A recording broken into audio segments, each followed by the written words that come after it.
Баршаңызға сәлем достар. Бүгін сіздерге жасалу жолы өте оңай шоколадты пирогтың рецептісін ұсынамын.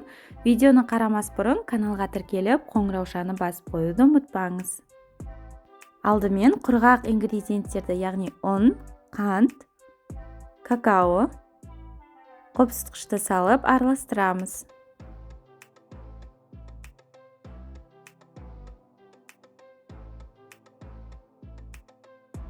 Онан соң жұмыртқа, айран, сары майды ерітіп құйып араластырамыз.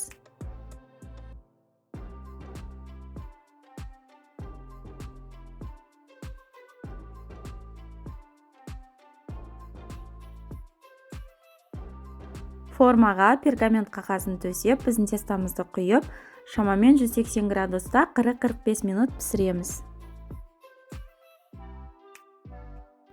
Піскендігін осылай ағаш таяқшаның көмегімен тексеріп аламыз.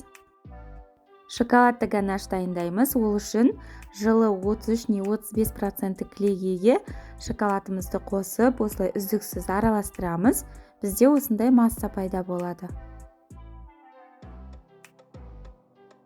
Шоколадты ганашымыз дайын болғаннан кейін пирогтың бетіне жан-жанына осылай жағып шығамыз. Әрине бұл маңызды емес, пирогты өз қалауларыңыз бойынша әсемдесеңіздер болады. Бұл пирогты міндетті түрде дайындап көріңіздер, пирог өте дәмді болып шығады. Сіздерге видео ұнаса, каналға тіркеліп, лайк басып, комментарий қалдыруды ұмытпаңыздар. Сіздермен бірге болған Балзия ас болсын.